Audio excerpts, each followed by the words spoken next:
Hi, hope you all are doing fine.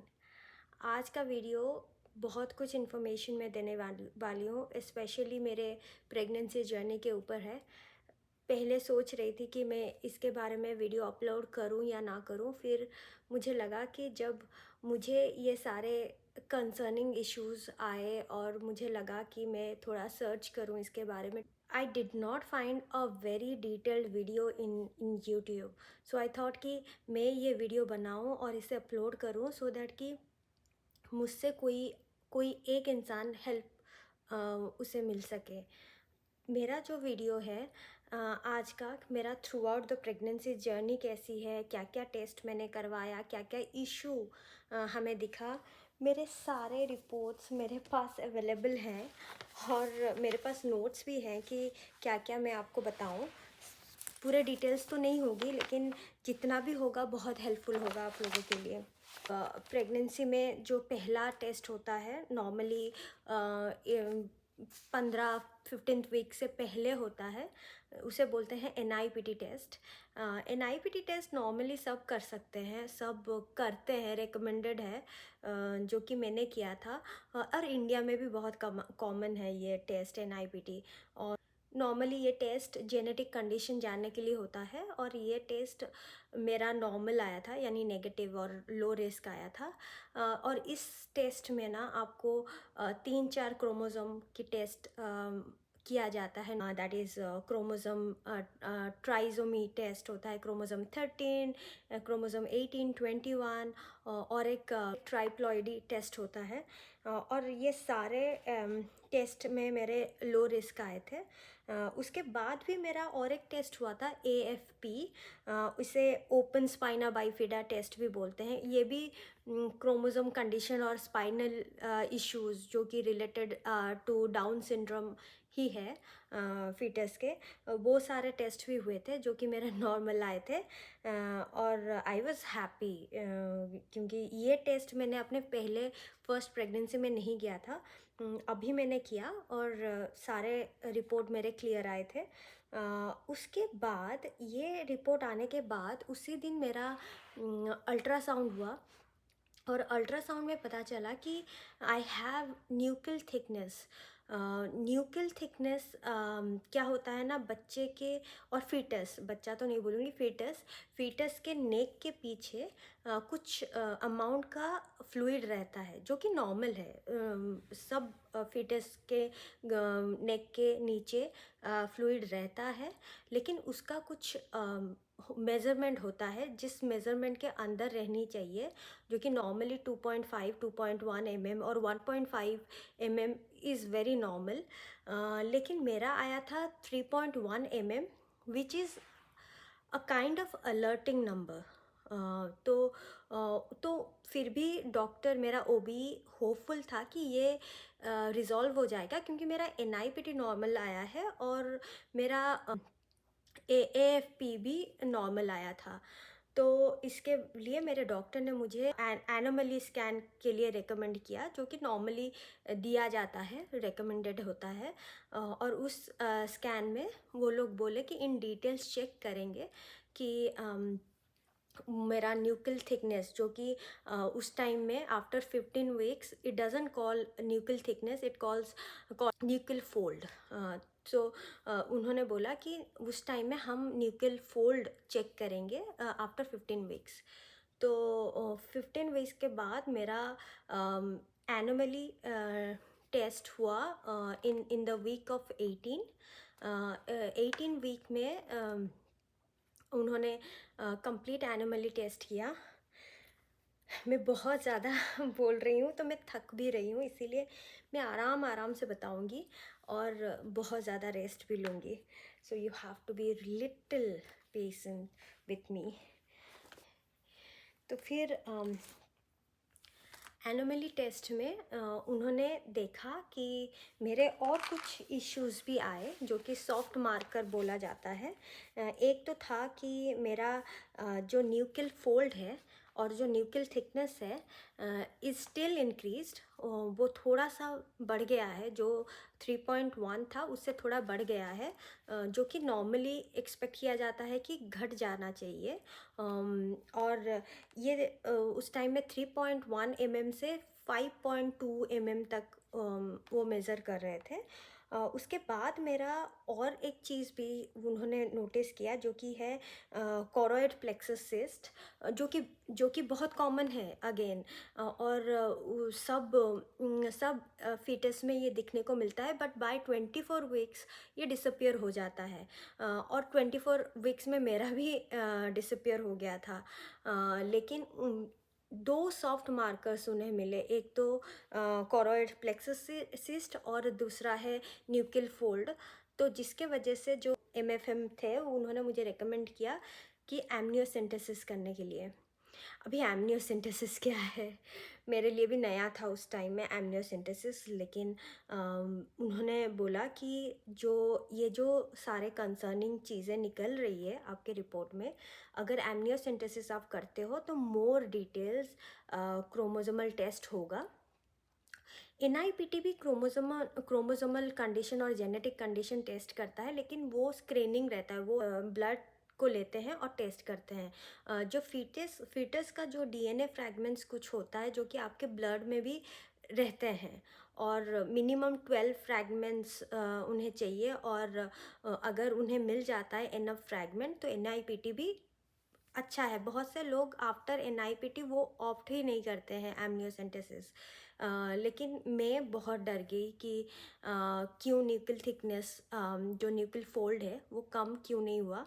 तो मुझे लगा कि it's better to listen to your OB, और मैंने डिसाइड किया कि एमनियोसेंटेसिस करूं। एक्चुअली उस दिन मैंने डिसाइड नहीं किया था, मैंने बहुत रोया था, और मैं मैं मैं खुद भी बहुत डरी थी, क्योंकि मुझे जब पहली बार एनआईपीटी टेस्ट के बाद जो फर्स्ट अल्ट्रासाउंड होता है बिफोर 15 वीक्स, उस टाइम में जब मुझे पता चला था न्यूक्लियल थिकनेस कुछ है, और जो मैंने थोड़ा गूगल सर्च किया, जैसे कि मैंने बोला कि बहुत डिटेल्स में इसके ऊपर कोई नहीं डाला है ये क्या है। सच बोलूँ तो ये जो नंबर है ना न्यूक्लियल थिकनेस की, 3.1, 5.1, 6.1, 6.1 वाला भी क्लियर आते हैं। कभी कभी एमनियोसेंटेसिस के बाद बेबी कम्प्लीटली हेल्दी रहता है, कुछ नहीं होता है। तो ये जो नंबर की ना कोई सिग्निफिकेंट वैल्यू नहीं है। लेकिन मेरा दो सॉफ्ट मार्कर आए, जो कि एनोमली में जो दो चीज़ें आए, एक तो वो सिस्ट था और ये न्यूक्लियल थिकनेस था। तो इसीलिए डॉक्टर थोड़े कंसर्न हो गए, और उन्होंने बोला कि एमनियोसेंटेसिस करोगे तो डिटेल्स में हमें पता चलेगा। और मैं ऑलरेडी उस एनिमली टेस्ट के रिज़ल्ट जानने के बाद फिर थोड़ा टेंशन में आई। ये जो एमनियोसेंटेसिस टेस्ट है इसमें थोड़ा बहुत तो रिस्क है, लेकिन अभी जो मेडिकल साइंस है बहुत ज़्यादा डेवलप हो चुका है।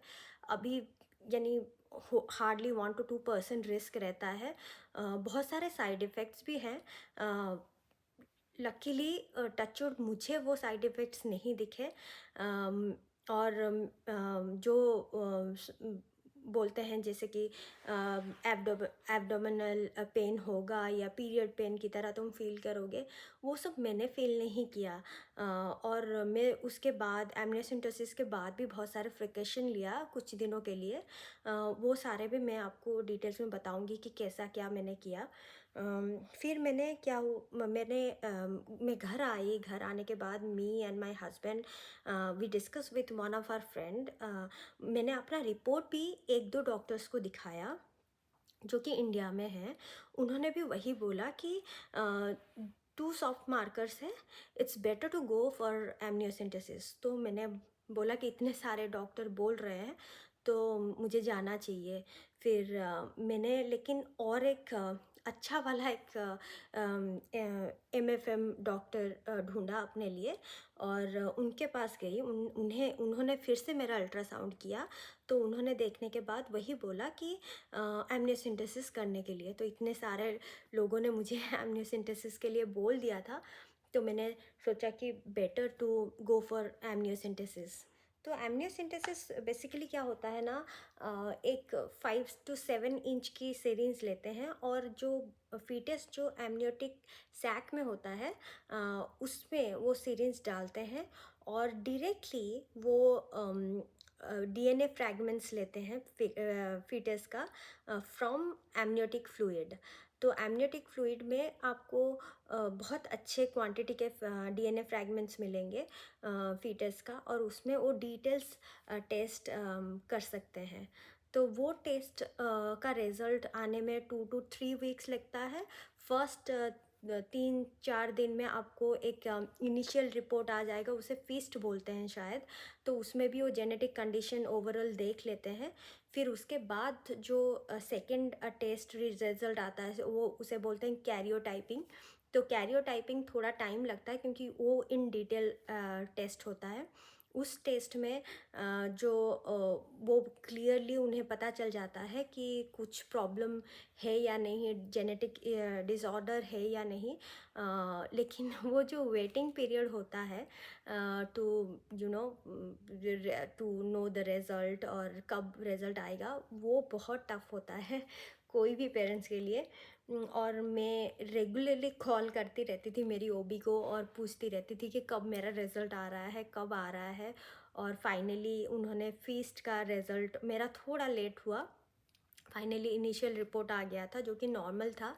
बट फिर भी सेटिस्फेक्शन नहीं मिली थी। फिर भी मैं वेट कर रही थी कि कब मेन रिपोर्ट आएगा, और मेन रिपोर्ट आया जो कि मेरा क्लियर निकला। और लिटरली आई वाज क्राइंग। जो इमोशन आपकी, इवन जो जो फिटनेस होता है ना, हम मदर डे 1 से ही उसके साथ अटैच हो जाते हैं। ये प्रेगनेंसी मेरा प्लान्ड प्रेगनेंसी है, ऑब्वियसली मेरा पहला वाला भी प्लान्ड ही था। और मैं चाहती थी मदर बनना, लेकिन डिले होता गया सब फॉर सम पर्सनल थिंग।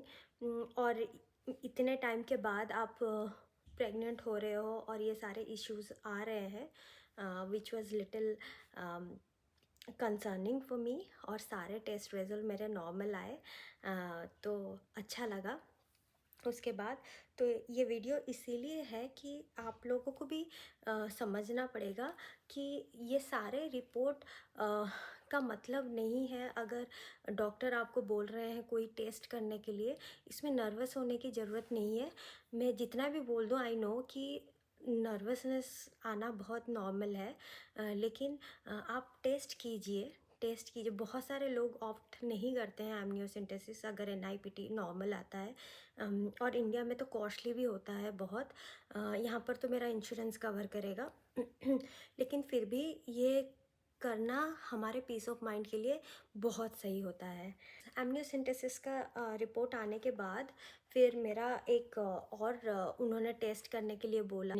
जो हार्ट होता है वो इन डिटेल्स चेक करेंगे, क्योंकि everything came out normal and clear.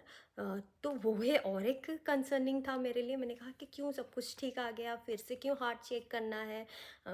Check तो सब कुछ किया जाता है, लेकिन ना जब डॉक्टर या ओबी ऐसे बोल देते हैं कि हमें अभी ये ट्रैक करना पड़ेगा, इसके ऊपर नज़र रखना पड़ेगा, then you always get nervous. तो फिर उसके लिए हमें 24th वीक को फिर से जाना था। वो भी इन डिटेल अल्ट्रासाउंड था। उसके लिए जो बच्चे का फीटस का हार्ट जो चेक करते हैं, जो रेडियोग्राफर और सोनोग्राफर होते हैं, वो बहुत यानी स्पेशलाइज्ड होते हैं। तो उन्होंने अच्छे से हार्ट भी चेक किया, और उन्होंने सब देखने के बाद बोला कि सब कुछ ठीक है। और हार्ट भी अच्छे से, वो सारे पार्ट्स देखे हार्ट में, और सारे मूवमेंट, बच्चे के ग्रोथ, सब कुछ ट्रैक किया। वो सब सही था। और उन्होंने ये भी चेक किया कि जो मेरा सिस्ट था पहले वो क्लियर हो चुका है, जो कि 24th वीक तक क्लियर हो जाना चाहिए और हो जाता है नॉर्मली, वो क्लियर हो चुका है। फिर मैंने ये भी पूछा कि हमें अभी न्यूक्लियर फोल्ड को फिर से ट्रैक करना है, लेकिन उन्होंने मना किया। उन्होंने बोला कि नहीं, और उसका कुछ वैल्यू नहीं है। अगर रिपोर्ट नॉर्मल आ रहा है तो और न्यूक्लियर फोल्ड या न्यूक्लियर थिकनेस को हमें ट्रैक करने की ज़रूरत नहीं है। फिर उसके बाद मैं बहुत खुश हुई, मैं घर आई। उसके बाद हमारा और एक अल्ट्रासाउंड था आफ्टर लाइक 1 मंथ। तो उस 1 मंथ में उन्होंने मुझे मेरा ब्लड टेस्ट किया। ब्लड टेस्ट में मेरा जेस्टेशनल डायबिटीज़ निकला, जो कि वही 1-2 पॉइंट ज़्यादा है। अलर्टिंग तो है ही। तो अभी जो मेरा स्टेज है, अभी मुझे अपने डायबिटीज़ के ऊपर, जेस्टेशनल डायबिटीज़ के ऊपर काम करना पड़ रहा है। मुझे खाना पीना जो भी है ना, सब कुछ कंट्रोल करना पड़ रहा है। मैं राइस बिल्कुल नहीं खा रही हूँ। रोटी चपाती मैं खा रही हूँ। जहाँ पर मैं 2 चपाती खाती थी, वहाँ पर मैं 1 चपाती खा रही हूँ। बहुत सारे दाल खा रही हूँ, ग्रीन सब्जी खा रही हूँ, वेजिटेबल्स बहुत सारे खा रही हूँ। अभी मेरे इन-लॉज़ भी मेरे साथ हैं। तो that is a great help. She is like making really good food, healthy food at home. So mostly हम घर पे ही खाते हैं, तो वो सब मैं ध्यान दे रही हूँ। स्वीट तो नहीं खा पा रही हूँ, लेकिन थोड़ा बहुत चीटिंग कर लेती हूँ बीच बीच में। और हमेशा मैं ग्लूकोज टेस्ट करती रहती हूँ, घर पे शुगर टेस्ट करती रहती हूँ। तो मैंने एक किट ख़रीदा है शुगर टेस्ट करने के लिए। It's making my work really easy. तो वो बस थोड़ा सा छोटा सा सिरिंज है, जो कि पोक करता है, थोड़ा सा ब्लड निकलता है, और उस ब्लड से वो इमीडिएटली मुझे रिज़ल्ट बता देता है। तो उसको मैं लॉग करती हूँ अपने फ़ोन पे या अपने एक कॉपी में, जो कि मुझे हर हफ्ते या हर 2 हफ्ते में एक बार मेरे ओबी को दिखाना पड़ता है। और उसके बाद मेरी ओबी डिसाइड करते हैं। वैसे तो अल्ट्रासाउंड होती रहती है, वो लोग बेबी का ग्रोथ भी देखते हैं। और नॉर्मली अगर आप जो जेस्टेशनल डायबिटीज़ है, उससे अगर आप कंट्रोल नहीं करोगे ना, तो बच्चे का ग्रोथ बहुत ज़्यादा हो सकता है। और बच्चे का ग्रोथ होने का मतलब है कि आपका यानी प्री टर्म डिलीवरी भी हो सकती है, जो कि हम नहीं चाहते। तो और एक चीज़ मैंने मेंशन नहीं किया, क्योंकि मैं बहुत ज़्यादा कंफ्यूज नहीं करना चाहती थी आप सबको। तो इसीलिए और एक चीज़ मेरा एनोमली स्कैन में पता चला, that is placenta previa. Oh God क्या क्या मैं बता रही हूँ आपको ना। आप सब सोच रहे होंगे इस लड़की में क्या क्या क्या इश्यूज आ रहे हैं। हाँ, ये वाला प्रेगनेंसी मेरा स्ट्रेसफुल था ही। प्लेसेंटा प्रीविया क्या होता है? नॉर्मली आपका जो यूटरस है, यू प्लेसेंटा प्रीविया कंप्लीट उसे बोलते हैं। जो यूटरस है, जो प्लेसेंटा है, जो कि बच्चे को ऑक्सीजन, फूड ये सब देता है, वो placenta is very important part of a foetus. वो प्लेसेंटा यूटरस के ऊपर रहता है। तो ये यूटरस को कवर करके रहता है, इसीलिए उसे प्लेसेंटा प्रीविया कंप्लीट बोलते हैं। ये पार्शियल भी नहीं है, ये कवर करके रह रहा है, जिसके वजह से बच्चे के लिए रास्ता नहीं है कि वो यूटरस से बाहर आ सके। तो जो कि नॉर्मली लोगों का, अगर उन्हें अर्ली स्टेज में मालूम पड़ जाता है, by the end of their pregnancy ये मूव कर जाता है ऊपर। लेकिन प्लेसेंटा प्रीविया मेरा मूव नहीं कर रहा है। अभी तक मेरा 34 वीक हो चुका है, और हर मंथ में मेरा चेकअप हो रहा है रेगुलरली, और अभी तक मेरा प्लेसेंटा प्रीविया ऐसा ही है, इवन पार्शियल भी नहीं हुआ है। तो मेरा जो नॉर्मल डिलीवरी का जो ऑप्शन है और चांसेस है, पूरा कम है या बहुत ही कम है। तो मेरा डेफ़िनेटली सी सेक्शन ही होने वाला है। मेरा फर्स्ट प्रेगनेंसी नॉर्मल था। सो मैं बहुत होपफुल थी कि इस टाइम ये भी नॉर्मल ही होगा। लेकिन कुछ चीज़ें आ रहे हैं, कुछ चीज़ें हो रहे हैं जो कि हमारे कंट्रोल में नहीं है। नर्वस होने की ज़रूरत भी नहीं है। मैं सबसे बात कर चुकी हूँ अपने दोस्तों से, जो भी सी सेक्शन कर चुके हैं। उनकी एक्सपीरियंस बहुत अच्छी है। होपफुली मेरी भी एक्सपीरियंस अच्छी ही होगी। मैं पॉजिटिव हूँ। मुझे लगता है कि मेरी body is capable of tolerating all kind of pain, but मेरा बच्चा हेल्दी रहे, मेरा मेरा बॉडी के अंदर जो बच्चा है वो हेल्दी रहे। तो प्लेसेंटा प्रीविया के वजह से डॉक्टर मेरा जो सी सेक्शन है वो 37 वीक के इमीडिएट 37 वीक के बाद करना चाहते हैं। तो maybe 37 week to 38 week के अंदर मेरा सी सेक्शन होगा। So I am little nervous, I am not lying, but मुझे भगवान के ऊपर भरोसा है। आप सबको भी, अगर कोई भी मेरे बहन ऐसी सिचुएशन में आ रहे हैं और कोई इश्यूज़ आ रहे हैं, डेफिनेटली आप डॉक्टर के ऊपर भरोसा करें, अपने टेस्ट के ऊपर भरोसा करें। जितना आप टेस्ट करोगे आपका पीस ऑफ माइंड उतना अच्छा होगा। थ्रू आउट द प्रेगनेंसी आप वो स्ट्रेस को तो लेके नहीं इंजॉय कर सकते ना। प्लेसेंटा प्रीविया के वजह से मुझे बहुत सारे रेस्ट्रिक्शन भी दिए गए हैं। अभी तक मेरे भगवान के दया से मेरा ब्लीडिंग नहीं हुआ है, तो मुझे बेड रेस्ट तो नहीं बोला गया है, लेकिन ज़्यादा वॉक करना, ज़्यादा काम करना, इस सब के लिए मुझे मना किया गया है। हाँ, जो कि क्या होता है ना, आप अभी मैं बस डाइट पे ही कंट्रोल कर रही हूँ क्योंकि एक्टिविटीज़ मेरी ज़ीरो है। तो मैं ज़्यादा ओवरवेट भी नहीं होना चाहती, और मैं बहुत ज़्यादा थक भी जाती हूँ क्योंकि मैं कोई भी एक्सरसाइज नहीं कर रही हूँ अभी। लेकिन ठीक है, अभी 34 वीक ख़त्म हो चुका है। होपफुली सब कुछ आगे भी बहुत ही अच्छा होगा भगवान के दया से। और उसके बाद मैं, यानी प्रेगनेंसी बेबी आने के बाद मैं थोड़ी रिलीफ फील करूं और प्लीज़ मेरे लिए दुआ कीजिएगा, मेरे लिए भगवान से प्रे कीजिएगा। और अगर कोई भी ऐसी क्वेश्चन हो, अगर कोई भी मेरी सिस्टर इस तरह की इश्यूज़ में जा रहे हैं, प्लीज़ मुझे क्वेश्चन ड्रॉप कीजिए। हो सकता है मैं आपको हेल्प भी कर पाऊँ थोड़ा बहुत। अगर हेल्प कर पाई तो मुझे अच्छा लगेगा। मैं एक्चुअली बहुत सारे ग्रुप में भी हूँ, प्रेग्नेंट लेडी के ग्रुप में, जहाँ पर इस टाइप के क्वेश्चंस आते हैं तो मैं इमीडिएटली आंसर कुछ दे पाती हूँ।